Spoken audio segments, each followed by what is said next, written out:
Hello, and welcome back to Stories from Ashley's Childhood. Today I'm going to tell y'all a story from when we lived not in the city. We lived in a lovely little town that did not deserve its name. We lived in Worthville, Kentucky, but the locals called it Worthlessville. Really wasn't all that terrible, but our yard backed up to the neighbor's yard, obviously. But they had probably about an acre because they had a horse. And so when you live that far out there, because we're, I don't know, at least 50 miles from the nearest, city, metropolis-wise. So when you live that far out there and you back up to a field, you're bound to run into some mices. I'm talking about some mice. So, we'd had a few mice get into the house and we set traps, and we had some running theories as to where these mice were coming in from, but it's an old house. There's cracks and crevices all over. Lord only knows where these mice were coming in from. But one of these crevices, as it turns out, was in the back corner of my closet. And so one day I'm sitting on my bed, reading a book, hanging out, and out of the corner of my eye, I see a little object dart out and stop.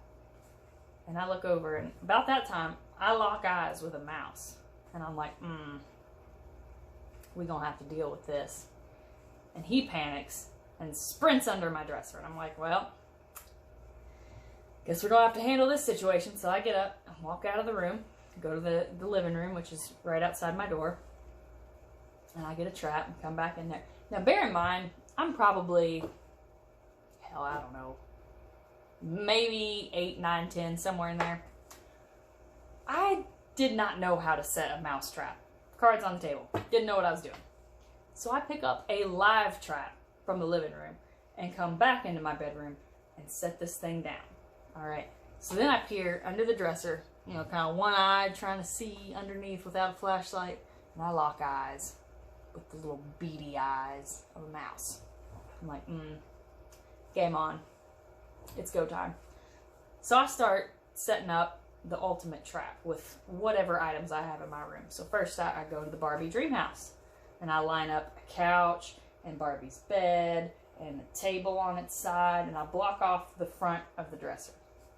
Then I move the entire Barbie house against the right side of the dresser. So now this mouse only sees a way out through the left side.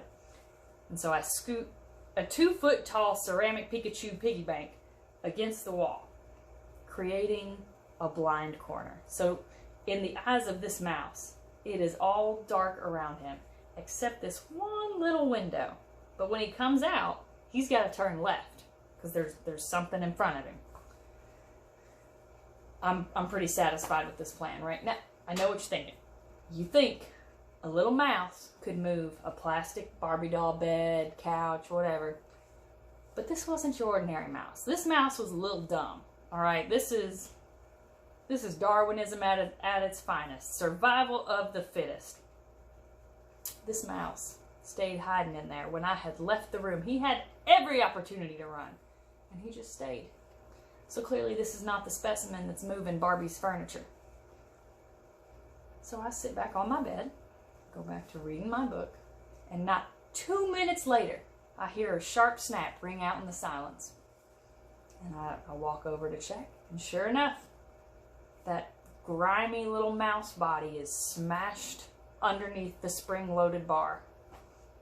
And I proudly pick it up, take a look at it, and I trot it into the kitchen and throw it away. I was not getting him out of that mouse trap.